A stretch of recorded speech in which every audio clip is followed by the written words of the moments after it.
आइए सुनते हैं यशपाल जैन जी की नैतिक कथाएं। नया वसंत, बाहर का दिया, कर्तव्य, साधु का उपदेश और सब पर दया। नया वसंत। एक आदमी था। वह जीवन से बड़ा निराश हो गया था। हर घड़ी उदास रहता था। उसे लगता था कि वह दुनिया में अकेला है, उसे कोई प्यार नहीं करता। वसंत का मौसम आया। भांति भांति के फूल खिल उठे। उनकी महक से चारों ओर आनंद छा गया। लेकिन वह आदमी अपने कमरे में ही बंद रहा।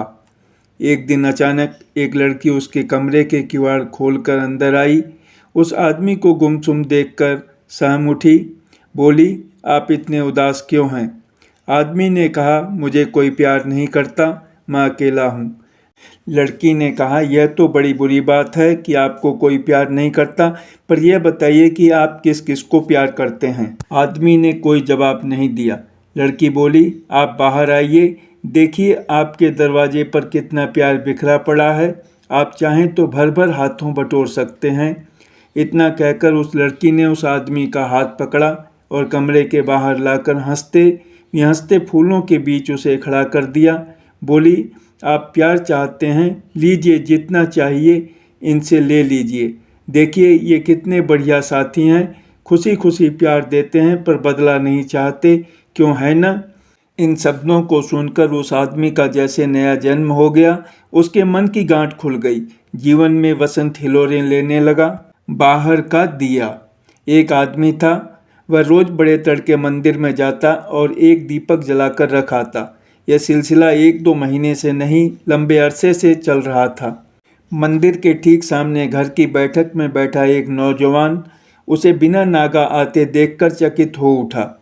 एक दिन जब वह दीपक जलाकर जाने लगा तो उसने उसे रोक कर पूछा, भाई साहब, भगवान में तुम्हारी बड़ी गहरी श्रद्धा मालूम होती है। न जाड़ा देखते हो, न गर्मी, न बरसात, नित्य नियम से यहाँ आकर दिया जला जाते हो। वह आदमी हंसा, बोला, सवाल श्रद्धा का नहीं, दूसरा है। एक मर्तबा मैं एक मुकदमे में पड़ गया। मैंने भगवान से प्रार्थना की कि मैं मुकदमा जीत जाने पर रोज़ मंदिर में आकर दिया जलाऊंगा। भगवान ने सुन ली, मेरी जीत हो गई। तब से ही मैं बराबर अपने वचन का पालन कर रहा हूँ। नौजवान ने उत्सुकता से पूछा, क्यों भाई, मुकदमा क्या था? अरे क्या बताऊँ? गंभीर होकर वह आदमी बोला, मेरे घर के बराबर पड़ोसी की बड़ी अच्छी ज़मीन थी। मैंने नीचे के लोगों को मिलाकर उसे अपने नाम करा लिया। पड़ोसी उस मामले को अदालत में ले गया। भगवान ने कृपा करके पड़ोसी को हरा दिया, ज़मीन मेरी हो गई। नौजवान ने उस आदमी को कठोर दृष्टि से देखकर कहा, हमने तो सुना था कि भगवान सदा न्याय में साथ देते हैं, अन्याय में नहीं। उस आदमी ने मुंह बनाया, बोला, क्या बेतुकी बातें करते हो, और आगे बढ़ गया। नौजवान ने समझा वह आदमी बाहर दिया जलाता था, पर उसके अंदर का दिया बुझा पड़ा था। कर्तव्य। हजरत उमर वेश बदलकर लोगों के बीच घूमा करते थे। देखते थे किसी को कोई कष्ट तो नहीं है। एक बार वह किसी झोपड़ी के पास से गुजर रहे थे। उन्होंने देखा एक स्त्री फर्श पर बीमार पड़ी है, चूल्हे पर हांडी चढ़ी है, पर बच्चे भूख से तड़प रहे हैं। उन्होंने स्त्री के नज़दीक जाकर पूछा, तुम बच्चों को खाने को क्यों नहीं देती? स्त्री ने उनकी ओर देखा और बोली, इन्हें खिलाने को मेरे पास है क्या? इस हांडी में क्या पक रहा है? मुझसे क्या पूछते हो? अपने आप क्यों नहीं देख लेते? हजरत उमर ने देखा उसमें खाली पानी उबल रहा था। स्त्री ने बच्चों को बहलाने के लिए यह तदबीर की थी।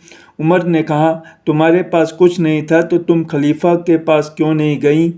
स्त्री तेज होकर बोली, क्या खलीफा का यह फ़र्ज़ नहीं कि इसकी जानकारी रखें?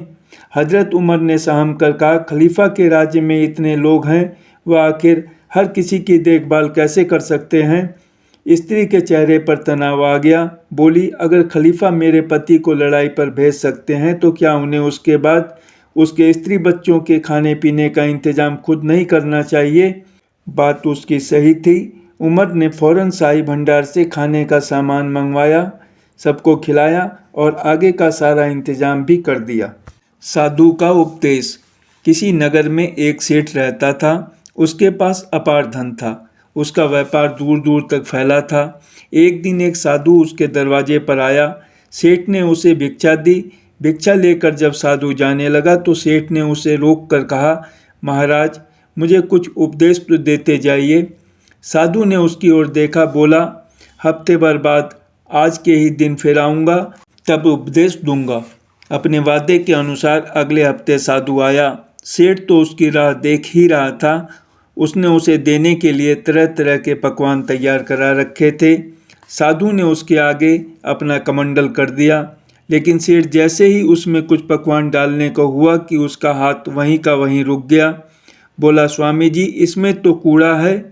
तो साधु ने प्रसन्न भरी निगाह से उसकी ओर देखा। सेठ ने कहा, इसे साफ कर दीजिए। साधु ने उसे झाड़ पोंछ दिया। सेठ ने उसमें खाने की चीज़ें डाल दी।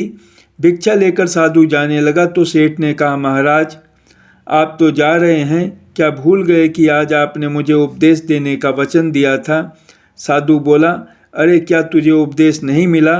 सुन, मेरे कमंडल में गंदगी थी तो तूने उसमें खाने की चीज़ें नहीं दी, उसे साफ करा लिया। इसी तरह तेरे अंदर काम, क्रोध, लोभ, मोह आदि जाने कितनी बुराइयां भरी पड़ी हैं। पहले उन्हें साफ कर, तब कुछ पा सकेगा। सब पर दया। अल्बर्ट श्वाइट्ज़र जीव दया के महान पुजारी थे। वह मनुष्यों पर ही नहीं, सारे जीवों पर दया रखते थे। एक बार वह अपने मित्र के साथ कहीं जा रहे थे। वहाँ सवारी नहीं थी और स्टेशन कुछ दूर था।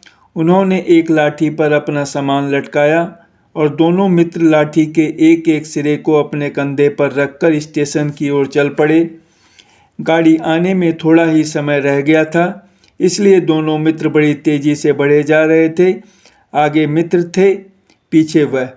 जब स्टेशन थोड़ी ही दूर रह गया तो उन्होंने और तेजी से कदम बढ़ाया।